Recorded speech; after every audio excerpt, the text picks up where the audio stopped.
सांग ना वेड्या मना, तू सांग ना वेड्या मना, माझाच तो हे सत्य ना, मग का पुन्हा वाटे मला की हास हा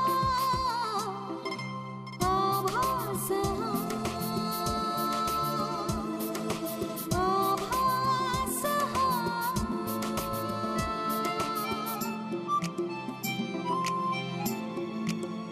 हृदयात माझ्या त्याच्या खुणा, मी धुंद हा का माझा गुन्हा, तरीही पुन्हा वाटे मला की हास हा आभास हा आभास हा.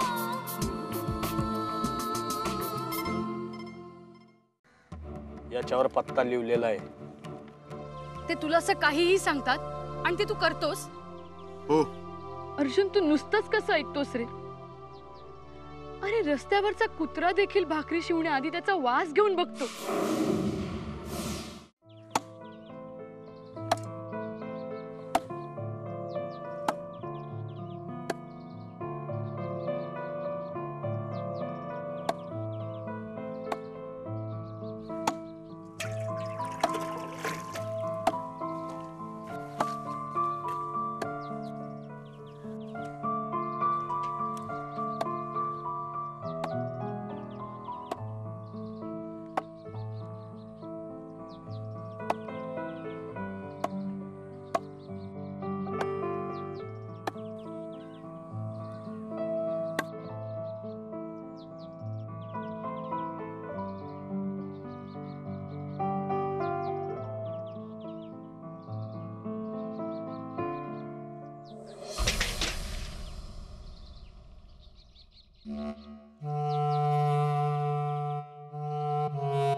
थांब.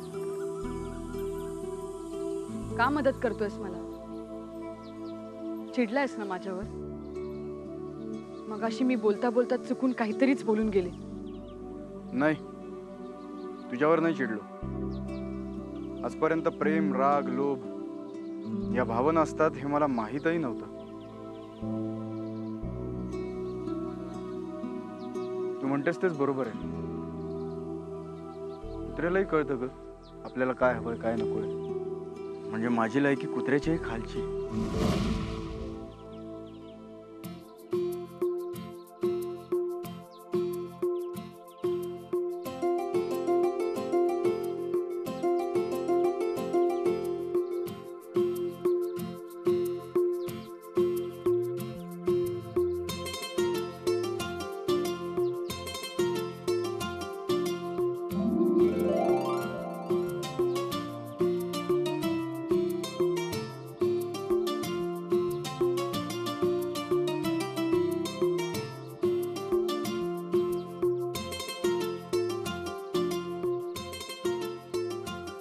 असं नाही बोलायचं.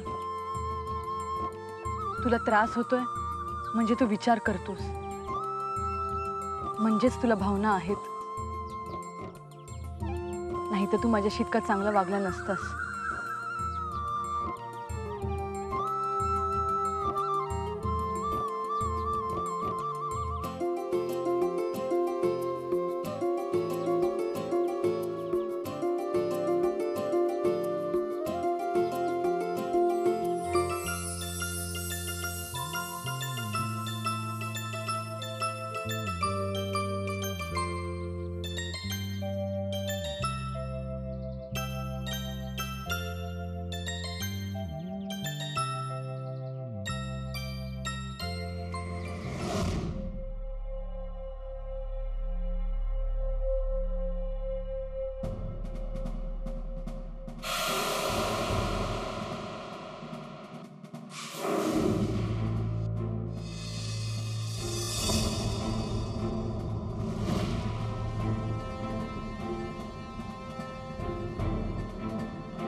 फक्त एक गोळी त्या अर्जुनच्या डोक्याच्या आरपार. माझी बहीण माझ्या ताब्यात येऊ दे. मग माया तू आहेस आणि मी आहे.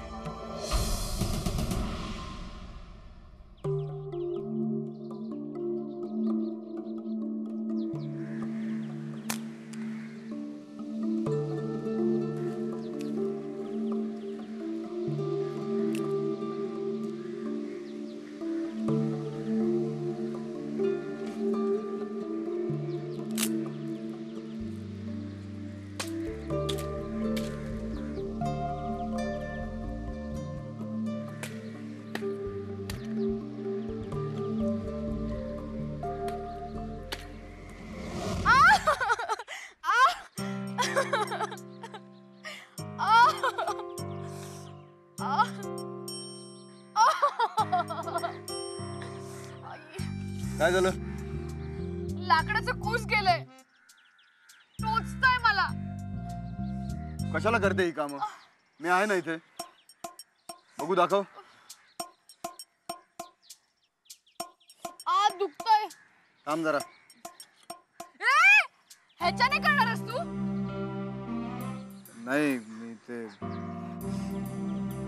थांब जरा.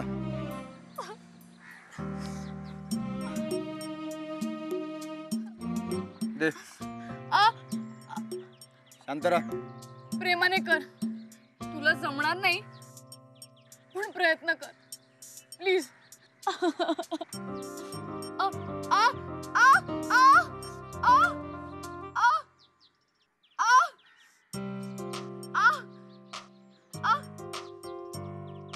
बघतोयस काय? कर ना. मी अशीच ओरडत राहणार आहे.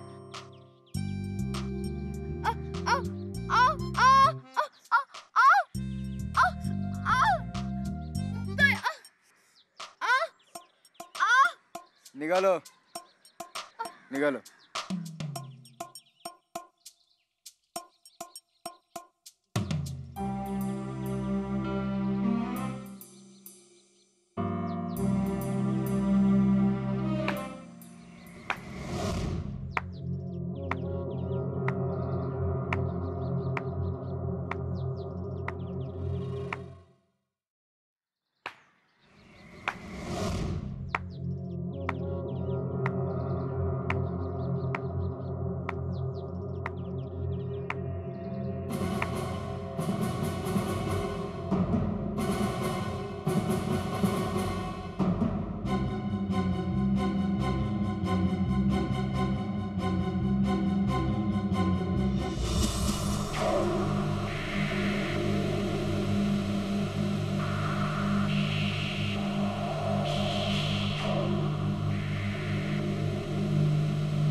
अच्छा, ही थेरं चालली आहेत तुझी इथे.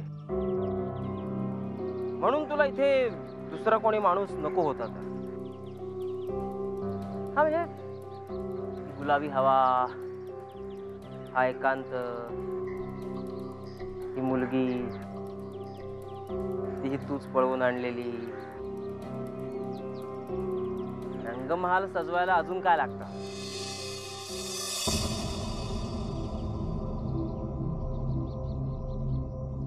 अरे अर्जुन, तुला हिची नखं साफ करायला ठेवलं इथे? तू काय बोलतोयस? मला फालतूची बडबड चालणार नाही. माझ्या बोटात कूस घुसलं होतं. अच्छा, सांगते ना मी. मला माहित की तुला इथे काय चाललंय ना हे तू मला सांगायची गरज नाहीये. आणि तुझी ह्याची बाजू घेऊन भांडतेस ना माझ्याशी, त्यावरूनच मला कळतं इथे काय चाललं होतं ते. पळवून आणली ना यांनी तुला, आणि तू ह्याच्याच हातात हात देऊन बसलेस का? तूच पळून आलीस याच्या बरोबर? मूर्खासारखा काहीतरी बोलू नको. गप गप.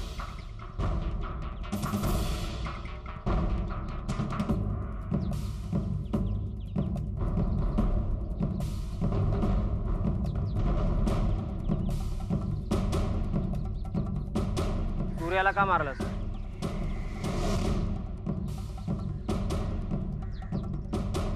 त्याने आपली मर्यादा ओलांडली. त्याला हिच्यावर लक्ष ठेवायला सांगितलं होतं. त्याची वाईट नजर होती हिच्यावर. एखाद्याने हात टाकला त्याला सरळ करायची गरजच होती. तिच्यावर हात टाकला त्यात तुझं काय गेलं?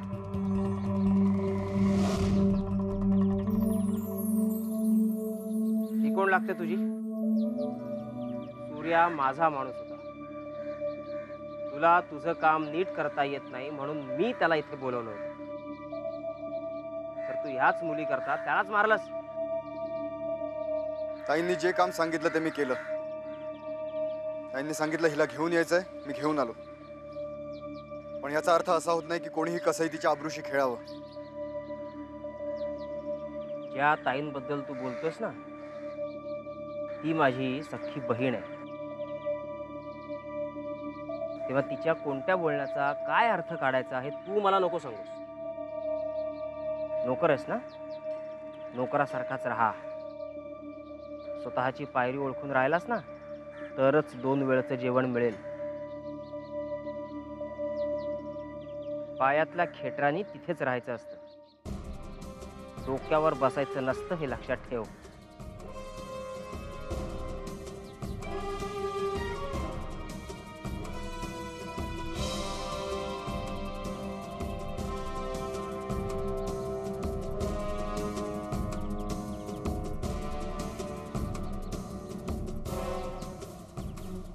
तुला काही बोलायची पद्धत आहे का? तो जरी तुझा नोकर असला तरी असं कोणी बोलतं का?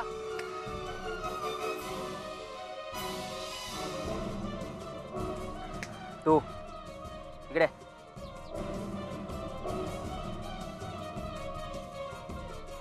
ठीक आहे, जा माझा माल घेऊन ये. कळलं नाही का तुला?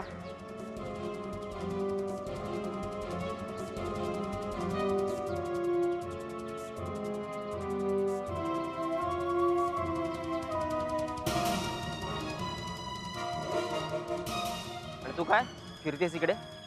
पिकनिकला येस? चला चल.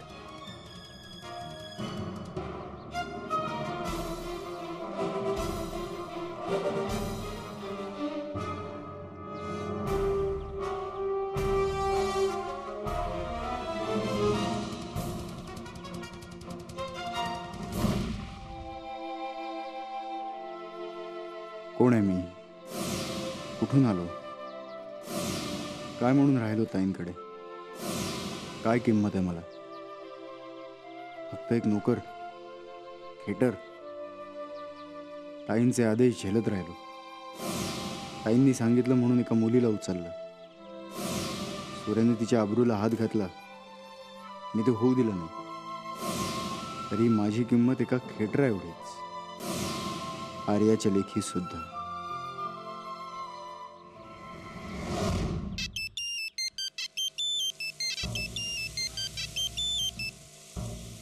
बोल. विश्वमोहन त्याच्या बहिणीला घ्यायला येतोय.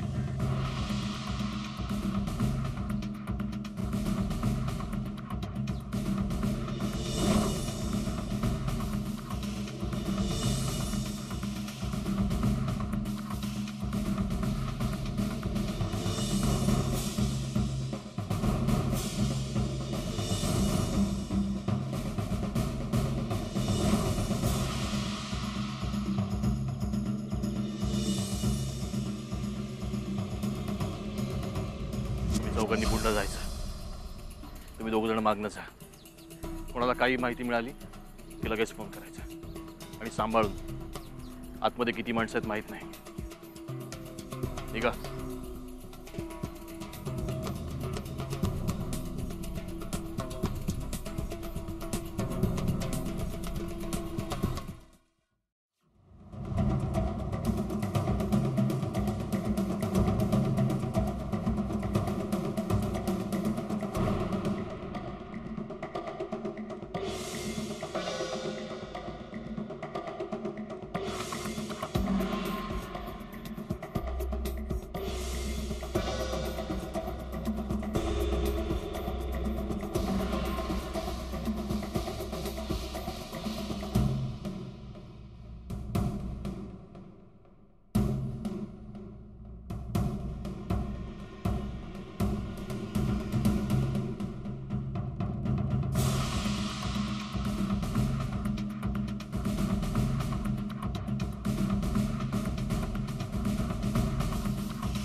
माणसाचं मोल त्याच्या हुद्द्यावरती अवलंबून नसतं.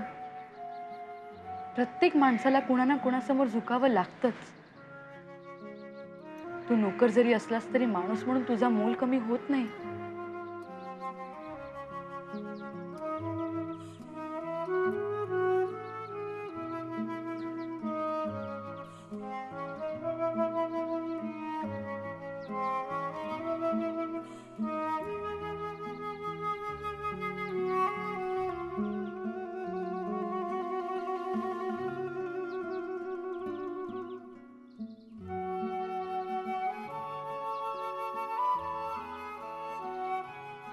तो म्हणाला ते त्याच्या बाजूने योग्य असेलही.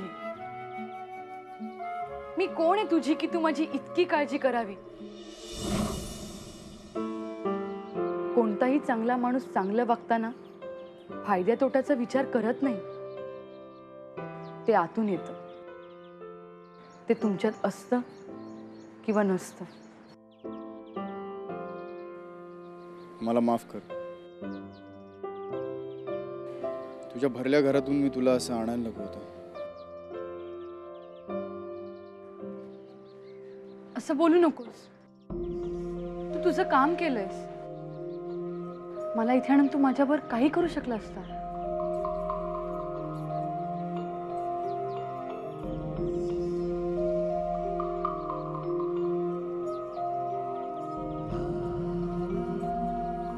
तू बोलतेस तसं आतापर्यंत कोणीच माझ्याशी बोललेलं नाही.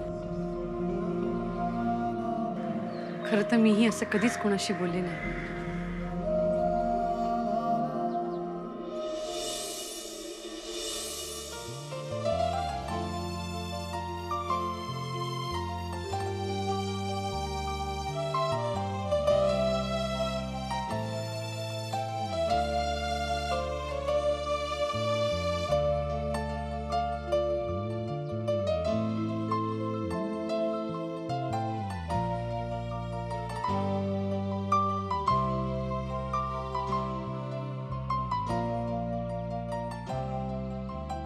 तुझे डोळे खूप सुंदर आहेत.